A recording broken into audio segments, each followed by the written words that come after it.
Hello, darling. Tonight, we step into one of Edgar Allan Poe's darkest tales of cruelty, humiliation, and vengeance. What happens when the smallest man in the room is pushed too far, when laughter turns to hatred, and a fool everyone underestimates decides to have the final word. Settle in, come a little closer, dim the lights, and allow yourself to step into the dark imagination of Edgar Allan Poe. Tonight's reading is Hop Frog. I never knew anyone so keenly alive to a joke as the king was. He seemed to live only for joking. To tell a good story of the joke kind, and to tell it well, was a surest road to his favor. Thus, it happened that his 7 ministers were all noted for their accomplishments as jokesters. They all took after the king too, and being large, corpulent, oily men, as well as inimitable jokesters. Whether people grow fat by joking, or whether there is something in fat itself which predisposes to a joke, I have never been quite able to determine, but certain it is that a lean joker is a rara avis in terris. About the refinements, or, as he calls them, the ghost of wit, the king troubled himself very little. He had an especial admiration for breath and jest, and would often put up with length for the sake of it. Over niceties wearied him. He would have preferred Rabelais' Gangela to the Zadig of Voltaire, and upon the whole, practical jokes suited his taste far better than the verbal ones. At the date of my narrative, professing jesters had not altogether gone out of fashion at court. Several of the great continental powers still retained their fools, who wore motley with caps and bells, and who were expectant to be always ready with sharp witticisms at a moment's notice, in consideration of the crumbs that fell from the royal table. Our king, as a matter of course, retained his fool.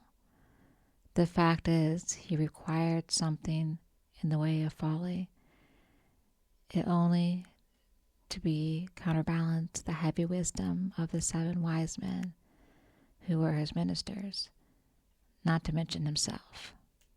His fool, or professional jester, was not only a fool, however. His value was trebled in the eyes of the king by the fact of his being also a dwarf and a cripple. Dwarfs were as common at court in those days as fools, and many monarchs would have found it difficult to get through their days. Days are rather longer at court than elsewhere, without both a jester to laugh with them and a dwarf to laugh at.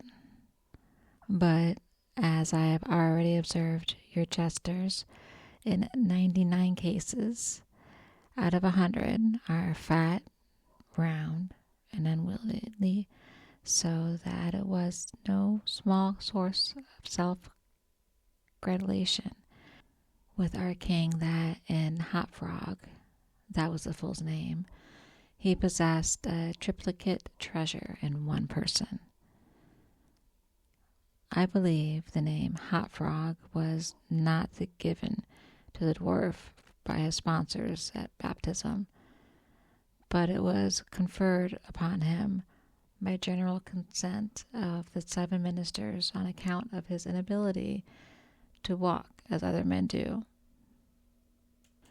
In fact, Hop Frog could only get around by a sort of interjectual gait something between a leap and a wriggle of moving that afforded illimitable amusement. And of course, consolation to the king, for notwithstanding the protuberance of his stomach and a constitutional swelling of the head, the king, by his court, was accompanied by a capital figure. But although Hot Frog, through the distortion of his legs, could move only with great pain and difficulty along the road or the floor, the prodigious muscular power which nature seemed to have bestowed upon his arms, by way of compensation for deficiency in the lower limbs, enabled him to perform many feats of wonderful dexterity, where trees or ropes were in the question, or anything else to climb. At such exercise he certainly much more resembled a squirrel or a small monkey than a frog. I am not able to say with precision from what country Hot Frog originally came. It was from some barbarous region, however, that no person had ever heard of, a vast distance from the court of our king. Hot Frog and a young girl, very little less dwarfish than himself, although of exquisite proportions, and a marvelous dancer, had been forcibly carried off from their respective homes and adjoining provinces and sent as present to the king by one of his ever victorious generals. Under the circumstances, it is not to be wondered at that a close intimacy arose between the two little captives. Indeed, they soon became sworn friends. Hot Frog, who, although he made a great deal of sport, was by means popular, had it not in his power to render Trippetta many services. But she, on account of her grace and exquisite beauty, although a dwarf, was universally admired and petted, so she possessed much influence, and never failed to use it, whenever she could, for the benefit of Hot Frog. On some grand state occasion, I forgot what, the king determined to have a masquerade, and whenever a masquerade of any kind occurred at our court, then the talents both of Hot Frog and Trippetta were sure to be called into play. Hot Frog, in especial, was so inventive in the way of getting up pageants, suggesting novel characters, and arranging costumes for masked balls, that nothing could be done, it seems, without his assistance. The night appointed for the fete had arrived. A gorgeous hall had been fitted under Trippetta's eye with every kind of device which could possibly give eclat to a masquerade. The whole court was in a fever of expectation. As for costumes and characters, it might well be supposed that everyone had come for a decision on such points. Many had made up their minds as to what roles they should resume, a week or even a month in advance, and in fact there was not a particle of indecision anywhere, except in the case of the king and his 7 ministers. Why they hesitated I never could tell, unless they did it by way of a joke. More probably they found it difficult on account of being so fat to make up their minds. At all events, time flew, and as a last resort, they sent for Trippetta and Hot Frog. When the two friends obeyed the summons, of the king, they found him sitting at his wine with the 7 ministers of his cabinet council. But the monarch appeared to be in a very ill humor. He knew that Hot Frog was not fond of wine, for it excited the poor cripple almost to madness, and madness is no comfortable feeling. But the king loved his practical jokes and took pleasure in forcing Hot Frog to drink and, as the king called it, to be merry. "Come here, Hot Frog," said he, as the jester and his friend entered the room. "Swallow this bumper to the health of your absent friends." Here Hot Frog sighed, and let us have the benefit of the invention. We want characters, man, something novel out of the way. We are wearied of this everlasting sameness. Come, drink. The wine will brighten your wits. Hot Frog endeavored, as usual, to get up a jest and reply to these advances from the king, but the effort was not much.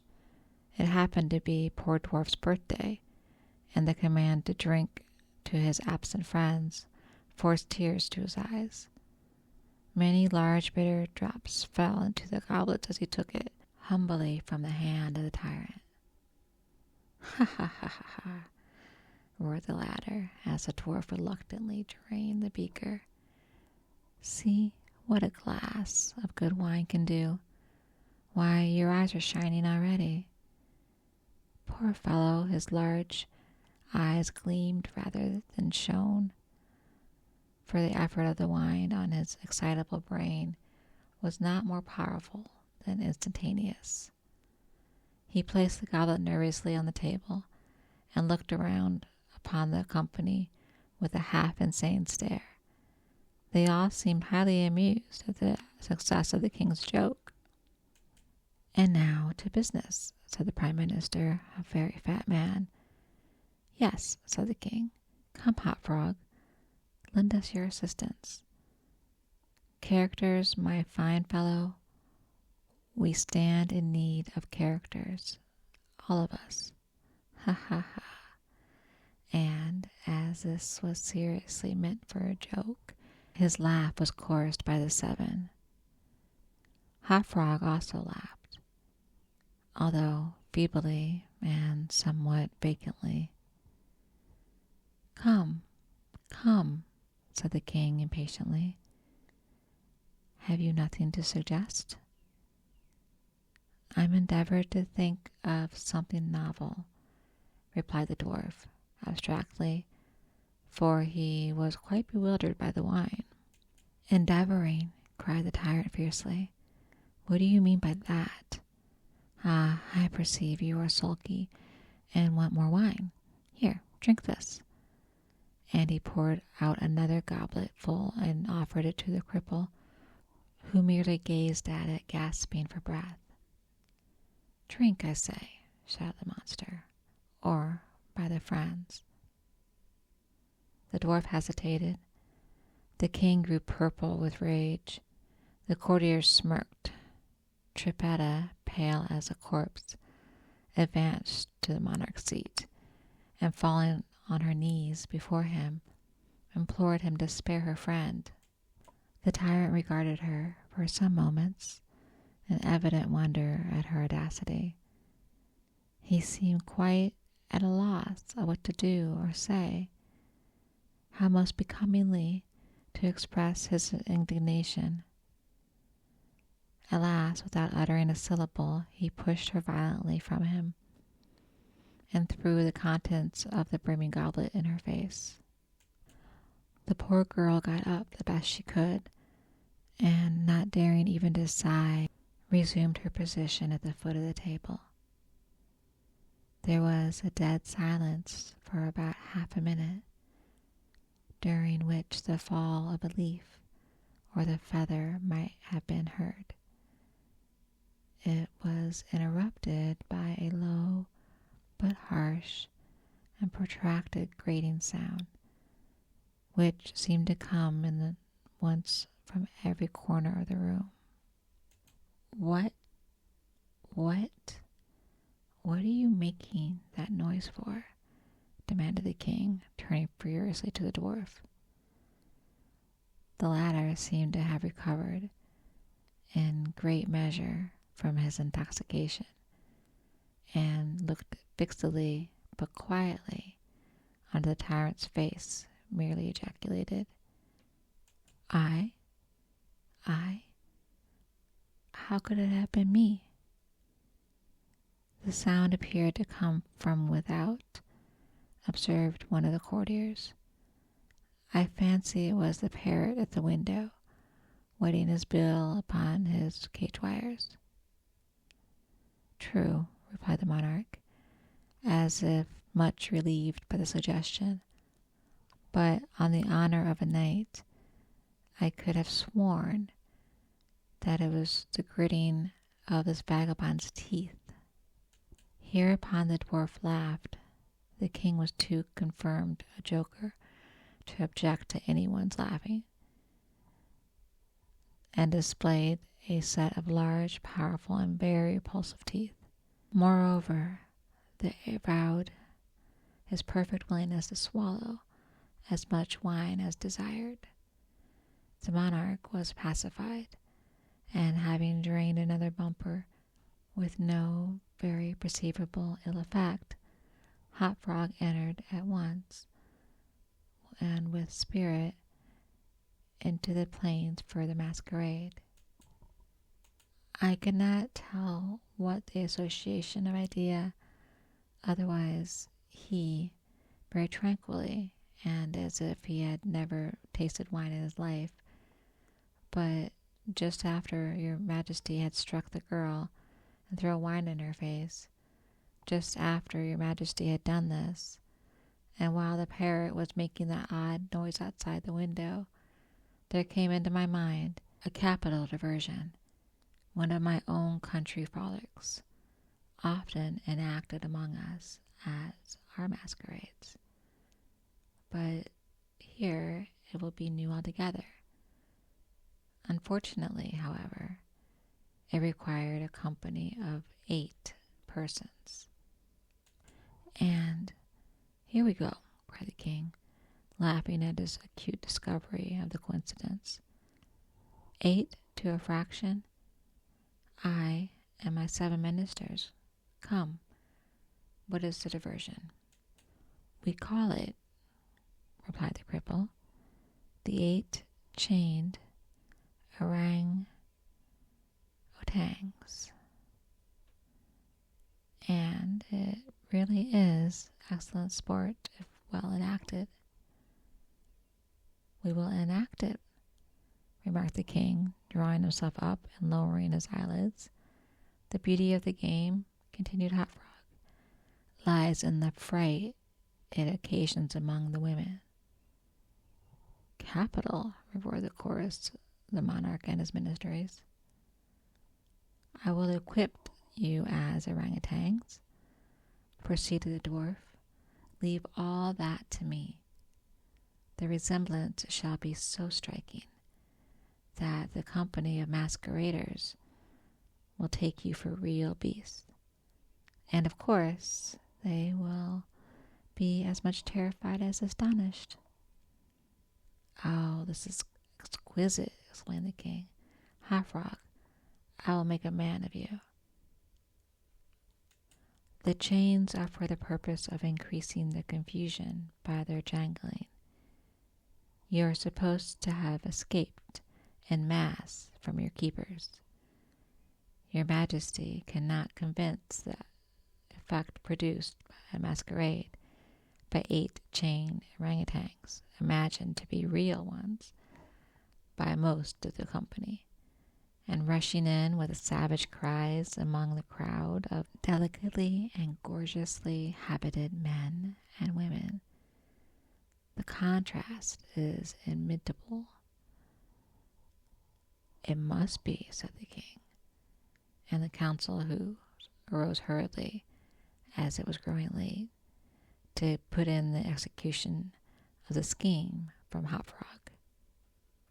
His mode of equipping the party as orangutans was very simple, but effective enough for his purposes. The animals in question had, at the epoch of my story, very rarely been seen in any part of the civilized world, and as the imitations made by the dwarf were sufficiently beast-like and more than sufficiently hideous, their truthfulness of nature was thus thought to be secured. The king and his ministers had just escaped in a tight-fitting stockinette shirts and drawers. They were then saturated with tar, as this stage of the process was one of the party's suggested feathers. But the suggestion was at once overturned by the dwarf, who soon convinced the aides, by ocular demonstration, that the hair of such a brute of the orangutan was much more efficiently represented by flax. A thick coating of the latter was accordingly plastered upon the coating of tar. A long chain was procured. First, it was passed from the waist of the king and tied. Then, about another of the party, and also tied. Then, about all successively, in the same manner. When this chaining arrangement was complete, and the party stood as far apart from each other as possible, they found a circle, and to make all things appear natural, Hop Frog passed the residue of the chain in 2 diameters at right angles across the circle, after the fashion adopted at the present day by those who capture chimpanzees or other large apes in Borneo. The grand saloon in which the masquerade was to take place was a circular room, very lofty and receiving the light of the sun only through the single window on top. At night, the season for which the apartment was especially designed, it was illuminated principally by a large chandelier, accorded by the chain from the center of the skylight, and lowered and elevated by means of countering balance as usual. But in order not to look unsightly, this ladder passed around the cupola and over the roof. The arrangement of the room had been left to Trebetta superintendence, but in some particulars, it seems, she had been guided by the calmer judgment of her friend the dwarf. At his suggestion, it was that on this occasion the chandelier was removed. Its waxen drippings, which in weather so warm it was quite impossible to prevent, would have been seriously detrimental to the rich dresses of the guests, who, on account of the crowded state of the saloon, could not all be expected to keep from its center. That is to say, from under the chandelier. Additionally, scones were set in various parts of the hall, out of the way, and flambeau emitting sweet odor was placed in the right hand of each of the cahiers that stood against the wall, some 50 or 60 altogether. The 8 orangutans, taking Hop Frog's advice, waited patiently until midnight, when the room was thoroughly filled with masqueraders, before making their appearance.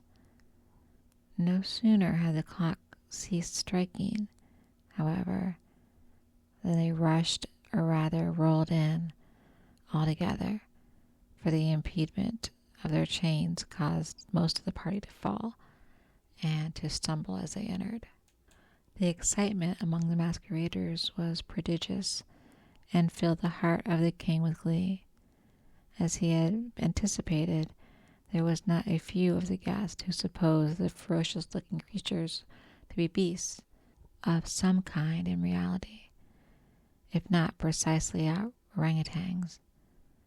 Many of the women swooned with affright, and had not the king taken the precaution to exclude all weapons from the saloon, his party might soon have expired with frolic of their blood. As it was, a general rush was made for the doors, but the king had ordered them to be locked immediately upon his entrance, and as the dwarf's suggestion. The keys had been deposited with him. While the tumult was at its height, and each masquerader attended only to his own safety, or, in fact, there was much real danger from the pressure of the excited crowd, the chain by which the chandelier ordinarily hung, and which had been drawn up by its removal, might have been seen very gradually to descend, until its hooked extremity became within 3 feet of the floor. Soon after this, the king and his 7 friends have reeled about the hall in all directions, found themselves at length in its center, and of course in immediate contact with the chain. While they were thus situated, the dwarf, who had followed noiselessly at their heels, inciting them to keep up the commotion, took hold of their own chains at the intersection of the 2 portions which crossed the circle dynamically and at the right angles. Here, with the rapidity and thought, he inserted the hook from which the chandelier had been wont to depend, and in an instant, by their unseen agency, the chandelier chain was drawn so far upward as to take the hook out of reach, and as inevitably a consequence to drag the orangutans together in close connection from face to face. The masqueraders by this time had recovered, and in some measure had their alarm, and beginning to regard the whole matter as a well-contrived pleasantry, set up a loud shout of laughter at the predicament of the apes. "Leave them to me, now," screamed Hop Frog, his shrill voice making itself easily heard through all the din. "Leave them to me. I fancy I know them. If I had only get a good look at them, I can soon tell who they are." Here he scrambled over the heads of the crowd. He managed to get to the wall, when seizing the flambeau from one of the cartadides, he returned. As he went to the center of the room, he leaped, with the agility of a monkey, upon the king's head, and they thence clambered a few feet from the chains, holding down the torch to examine the group of orangutans, and still screaming, "I shall soon find out who they are." And now, while the whole assembly, the apes included, were convulsed with laughter, the jester suddenly uttered a shrill whistle, when the chain flew violently up for about 30 feet, dragging with it the dismayed and struggling orangutans, and leaving them suspended mid-air between the skylight and the floor. Hop Frog, clinging to the chain as it rose, still maintained his relative position in respect to the 8 maskers, and still, as if nothing were the matter, continued to thrust his torch down toward them, as though endeavoring to discover who they are. So thoroughly astonished was the whole company of this ascent, that a dead silence of about a minute's duration ensued. It was broken by just such a low, harsh, grating sound as had before attracted the attention of the king and his counselors, when the former threw the wine in the face of Trippetta. But, as the present occasion, there could be no question as to whether the sound issued. It came from the fang-like teeth of the dwarf, who ground them and gnashed them as he foamed at the mouth, and glared with the expression of maniacal rage into the upturned countenances of the king and his 7 companions. "Ha ha," said at length the infuriated jester. "Ha ha, I begin to see who those people are now." Here, pretending to scrutinize the king more closely, he held the flambeau to the flaxen coat which enveloped him, and which instantly burst into a sheet of vivid flame.